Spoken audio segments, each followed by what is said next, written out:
చుప్పనాతి బుద్ధి తెలిసి ఫోన్ చేయకపోయావా అంటావేంటి? పిలిస్తే వచ్చి మీ మూడ్ చెడగొట్టి టపాసుల బదులు ఈయన అవాకులు చవాకులు పేలేవాడు. ఏదో అవమానాలకి తెరలేపేవాడు.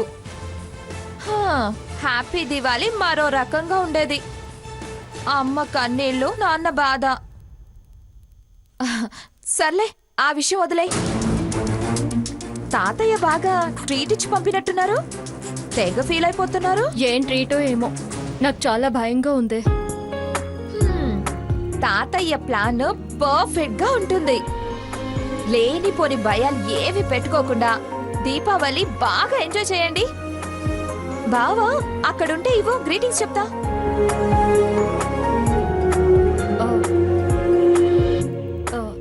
తను బయట తాతయ్య గారితో ఉన్నట్టున్నాడు. నా తరపున నువ్వే చెప్పు. Once again. స్వర్ణ,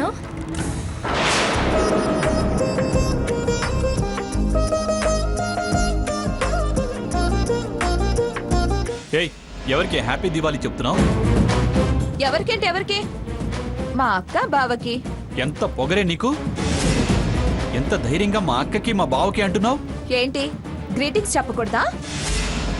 దానికే పొగరు ధైర్యం అంటున్నా. మాట్లాడకు. మాట్లాడితే పళ్ళు రాలగొడతాను.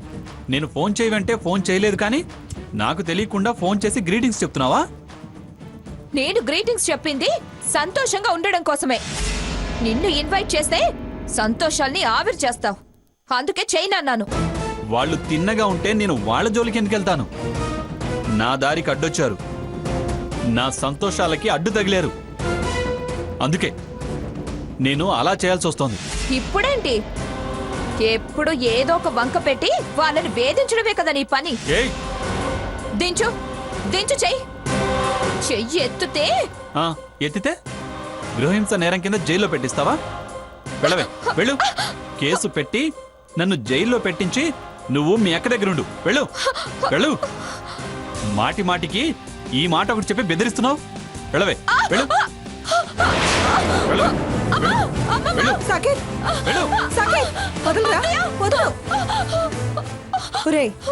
ఏంట్రా ఏంట్రా ఇది? ఎందుకు తనలా కొడుతున్నా నెడుతున్నావు? దీపావళి పండగమ్మా, దీపావళి పండగ. అత్తవాళ్ళు పిలవలేదు, క్రాకర్స్ కాల్చడం లేదు. అందుకే వాళ్ల సొత్తైనా దీని చెంపలు వాయిస్తూ ఆ శబ్దాలు విని ఆనందిస్తున్నా. ఏంట్రా ఏంట్రా ఈ పిచ్చి చేష్టలు? పిచ్చెక్కిస్తున్నారు, పిచ్చెక్కిస్తున్నారు వీళ్ళు.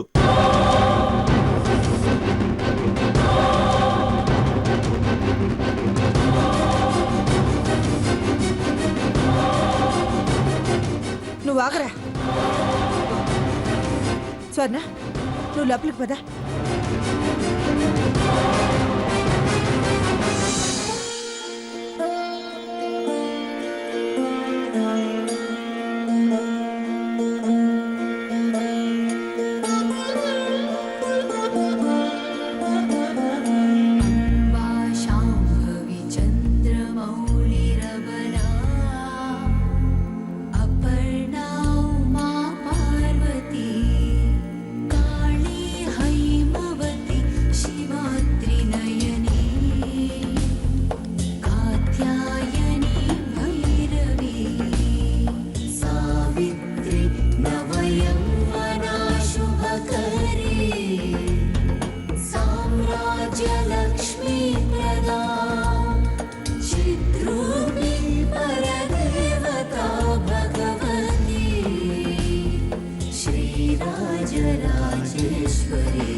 సీత, బాంబులు కాలుస్తావా?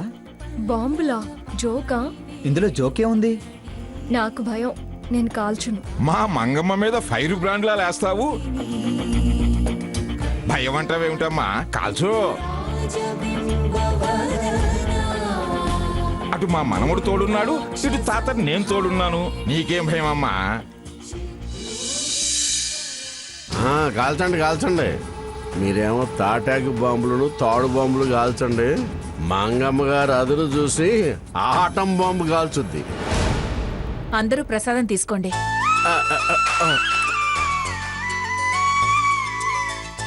మీరు టపాసులు కాల్చేలోపు మేం వంట పూర్తి చేస్తాం. ఒరే వారికి కూడా ఇవ్వరా? ఇత్తనా స్వీట్ తినరేమో మామగారు, షుగర్ కదా, స్వీట్ తినరేమో కదా.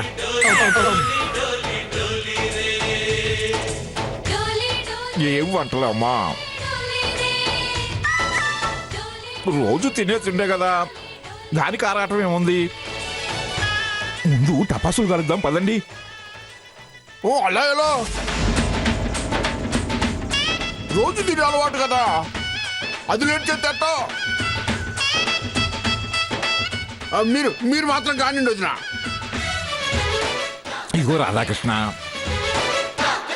సరదాగా కాసేపు కాలుద్దామయ్యా. అమ్మా శకుంతల, బాబాయ్ గారు, ఆ ప్రసాదం రోడ్డు ఎక్కువ పెట్టు మీ ఆయనకి. ఈ మాట అన్నారు, బాగుంది. మామగారు మంచోరు. మా ఇంట రోజు నవ్వులు రోజా పూలై పూయాలి.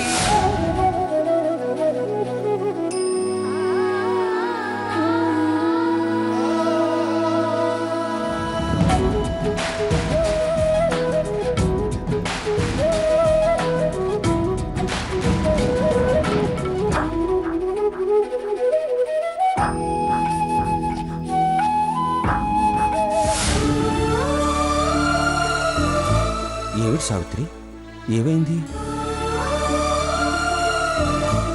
ఏంటో ఇంతమందివి ఇంత ఆనందంగా ఉన్నాం. చిన్నమ్మాయి చిన్నల్లుడు ఉంటే బాగుండేదనిపించింది. పిచ్చిదానిలా ఉన్నావే. దక్కిన ఆనందానికి తృప్తి పడకుండా దక్కని దాని గురించి బాధపడుతూ ఈ ఆనందాన్ని వదులుకుంటే ఎలా? ఈ ఏడాదికి ఇది దక్కింది, వచ్చే ఏడాదికైనా దక్కుతుందేమో అని ఆశతో ఉండాలి గాని. రామచంద్రయ్య చెప్పింది కరెక్ట్ సావిత్రి. అందరం ఆనందంగా ఉన్నప్పుడు నువ్వు అలా బాధపడితే ఎలా? కడుపు తీపి బాబాయ్ గారు. అమ్మా సావిత్రి, కల్మషం ఎరుగని కోరికల్ని ఆ భగవంతుడు తప్పకుండా నెరవేరుస్తాడు. నువ్వు దిగులు పడకు.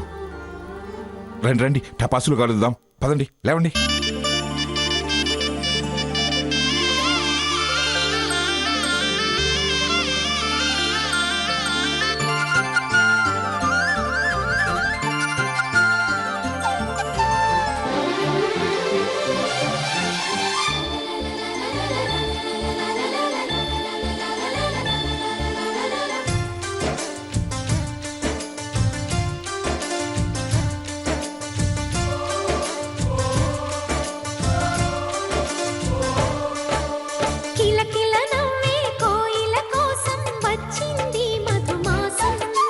మిలమిల మిరిసే చంద్రుడి కోసం తెర తీసెను సాయంత్రం. జోలగా లాలించగా నీ నీడ దొరికింది. కమ్మగా కలలీయగా నీ తోడు నాకుంది. ఎదవిల్లును వంచిన వాడే నీ రాముడు అన్నది మనసే.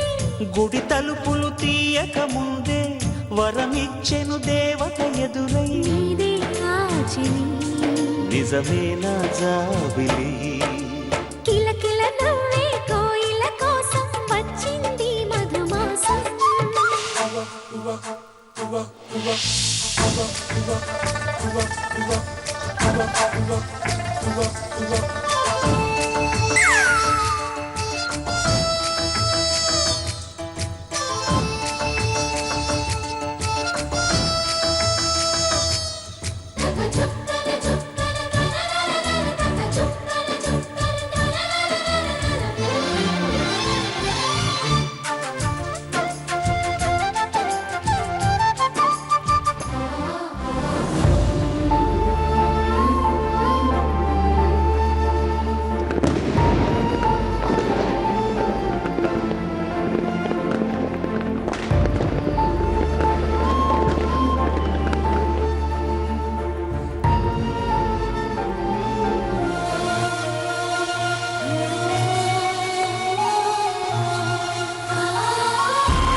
ఏమిటి లక్ష్మి, అత్తయ్య పండగ పూట కనీసం బయట దీపాలైనా పెట్టకుండా లక్ష్మీ పూజ చేసేవేళ నట్టింట్లో అలా కన్నీరు పెట్టుకుంటూ కూర్చున్నావేమిటి? అది కదత్తయ్య. పట్టిన దరిద్రం వదిలిపోవడం నీకు ఇష్టం లేదా ఏమిటి? సంజాయిషీల తర్వాత వెళ్ళు వెళ్ళి ఇంటి ముందు శాస్త్రానికి 4 దీపాలైనా పెట్టు. వెళ్ళవే. అలాగే.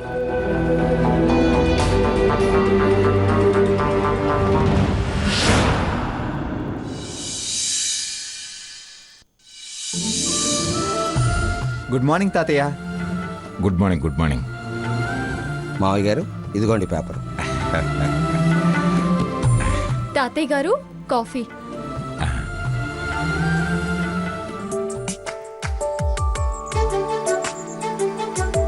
ఏంటమ్మా మరి ఇంత చప్పగా ఉంది?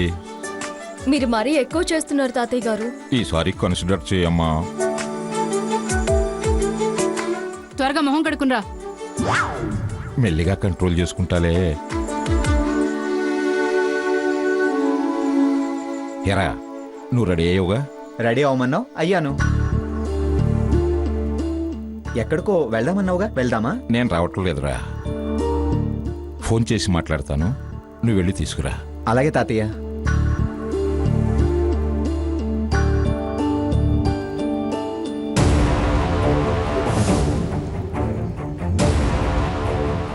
నువ్వేం భయపడకయ్యా, నేనున్నాను కదా. కాకపోతే నేను చెప్పినట్టు చెయ్యి. సరే నువ్వు వెళ్ళు.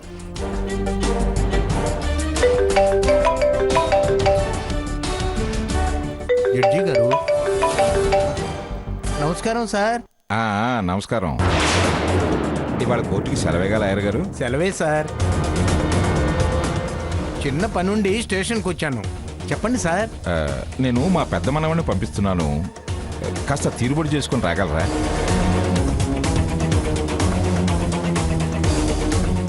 కేసు ఒకటి అప్పగిస్తాను. మనవణ్ణి పంపించడం ఎందుకు సార్? నాకు మీ ఇల్లు తెలుసు కదా, వచ్చేస్తానులేండి.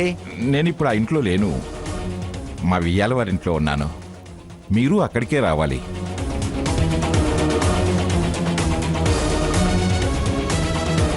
ఆ అడ్రస్ మీకు తెలియదు కదా, అందుకే నా మనవడు రఘురామ్ వచ్చి తీసుకొస్తాడు. సరే సార్, పంపించండి. ఓకే. లాయర్కి ఫోన్ చేసి రమ్మంటున్నారు, దేనికండి? లాయర్ నోటీసులు పంపించి ఆ ఇల్లు ఖాళీ చేయిస్తానని నిన్ననే చెప్పాను కదా. నా మనవడు రఘురామ్ వచ్చి తీసుకొస్తాడు. సరే సార్, పంపించండి. ఓకే. లాయర్కి ఫోన్ చేసి రమ్మంటున్నారు, దేనికండి? లాయర్ నోటీసులు పంపించి ఆ ఇల్లు ఖాళీ చేయిస్తానని నిన్ననే చెప్పాను కదా దానికి.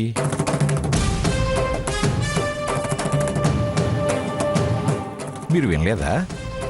బాబాయ్ గారు తొందరపడకండి. మీరిక్కడుండి అలా లాయర్ నోటీసులు పంపిస్తే జీవితకాలం మా మీద మచ్చ మిగిలిపోతుంది. మీకు చెడ్డ పేరు తెచ్చే పని అయితే నేనెందుకు చేస్తానమ్మా? నా ప్రయత్నం ఏదైనా వీళ్ళ మంచి కోరే కదమ్మా.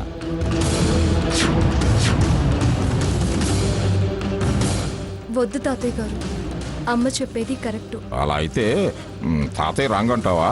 ఆహా. చూడండి, మంచి చెడు అన్నీ ఆలోచించి నేను ఈ నిర్ణయం తీసుకున్నాను. నా నిర్ణయంలో ఏ లోపము ఉండదనే నమ్మకం మీకుంటే నా ప్రయత్నానికి మీరు అడ్డు రావద్దు. అది కాదు. మీకు మీ మంచి దక్కించుకోవటమే ముఖ్యం అనుకుంటే నేను వెళతానమ్మా.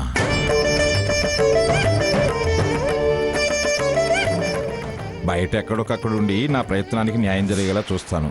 తాతయ్య గారు దయచేసి అమ్మ మాటల్ని అపార్థం చేసుకోవద్దు. మా భయాలు మీకా తెలియనివి కావు. మనం బంధం ముడిపడాలని కోరుకునే వాళ్ళం కదా. ఇలా పంతాలకి వెళితే తెగుతాయి గాని ముడిపడవు. తెగేదాకా అలాగే మూర్ఖుని కాదమ్మా, పట్టు విడుపులు తెలిసిన వాణ్ణి. నాకు వీళ్ళ భయాలే కాదు, మీ ధైర్యాలు తెలుసు. అయినా నువ్వు ఇలా వెనకడుగు వేయటం నాకు నచ్చలేదమ్మా. కొన్ని పరిస్థితుల్ని అర్థం చేసుకుని నడవాలి కదా తాతయ్య గారు. సింహం వేటాడే అణువు కోసం ఒక అడుగు వెనక్కి వేయొచ్చు, కానీ పారిపోవటానికి మడమ తిప్పదు. మనం వేటని కోరుకోవడం లేదు కదా. అది దానికి అవసరం, ఇది మనకు అవసరం. రెండు బతుకు తిప్పలే. అయినా ఈ వాదనలు వద్దమ్మా. నన్ను నడవనిస్తారా, నడవనవరా? నిన్న మా ఆసరా నడక అలసటిని తెలియనివ్వదు అన్నారు. ఇప్పుడు ఆ ఆసరాయే సొంతం కావాలని తాపత్రయపడుతున్నానమ్మా. అన్నీ తెలిసిన వాళ్ళు. ఆ తర్వాత మీ ఇష్టం. ఎవరిని కష్టపెట్టడం నాకిష్టం ఉండదు తాతయ్య గారు. సీత, నీ పరిచయం నాకు కొత్త. నేను కొత్తగా చూసి భయపడుతున్నావు. ధైర్యంగా ఉండు. అన్నీ తెలిసిన వాళ్ళు. ఆ తర్వాత మీ ఇష్టం. ఎవరిని కష్టపెట్టడం నాకిష్టం ఉండదు తాతయ్య గారు. సీత, నీ పరిచయం నాకు కొత్త. నేను కొత్తగా చూసి భయపడుతున్నావు. ధైర్యంగా ఉండు. రే రఘురామ్, నువ్వు వెళ్ళి తీసుకురా. సరే తాతయ్య, వెళ్ళొస్తాను సీత. బాబాయ్ గారు, ఇప్పుడు టిఫిన్ ఏం రెడీ చేయమంటారు? ప్రత్యేకంగా చెప్పేదేముందమ్మా, ఏదోటి చేయండి. మీ చేతులతో ఏది పెట్టినా రుచిగానే ఉంటుందమ్మా. సీత, పదమ్మా. త్వరగా మొహం కడుకునరా, కాఫీ తాగుదు గాని. ముందు టిఫిన్ రెడీ చెయ్యి.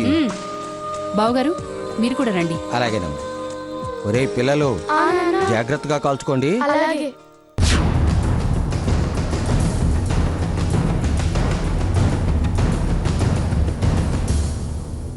మంగా మంగా, ఏమండి వచ్చేసారా? నీ మనసు మార్చుకొని మమ్మల్ని వెతుక్కుంటూ వచ్చి తప్పైందని బ్రతిమలాడి ఈ మనవడికి మనవరాలికి హారతి చింట్లోకి ఆహ్వానించేదాకా నేను వాళ్లతోటే. మర్యాదిచ్చి మంచితనంతో మీరు నన్ను వాళ్ళని లోపలికి పిలిచేదాకా తిరిగి ఆ గుమ్మం తొక్కే ప్రసక్తే లేదు అని.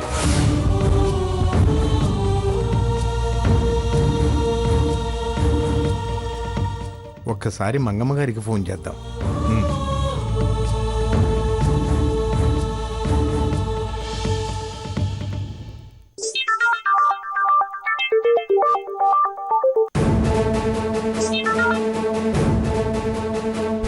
చెప్పండి లాయర్ గారు. అమ్మా, జడ్జి గారు ఇప్పుడే ఫోన్ చేశారు. మీకా? ఎందుకట? వివరం చెప్పలేదు. కోర్టుకు సెలవే కదా, తీరిగ్గానే ఉన్నారు కదా, మా మనవడు వస్తాడు రండి అన్నారు. మనవడు ఎందుకండి, తెలిసిన అడ్రస్సే కదా అంటే, పెద్ద మనవడు వేరే అడ్రస్సు కేసు అంటూ అదోలా మాట్లాడారమ్మా. నాకు ఎందుకో అనుమానం వేసింది.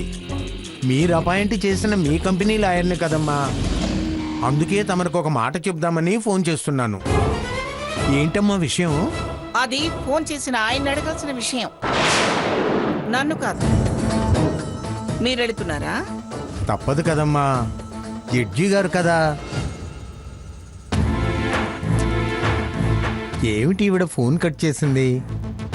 డిఫరెన్స్లు ఏమన్నా వచ్చాయా? లాయర్స్ కేసులు, ఫైనాన్స్లో డిఫరెన్సులు రాకపోతే ఎలా వస్తాయి? సాకేత్, రేయ్ సాకేత్. గ్రాని, ఏమైంది గ్రాని? అర్జెంటుగా మనం బయలుదేరాలి. ఈ ముసలాయన మరీ ఎక్స్ట్రా చేస్తున్నాడు. ఏమైంది అత్తయ్య? ఏమైందో ఏమవుతుందో వచ్చాక తెలియదు. పదరా బయలుదేరదాం. నన్ను రమ్మంటావా అమ్మా? అలా అడుగుతారే, వెళ్ళండి. అవసరం లేదు, మీరు వెళ్ళండి.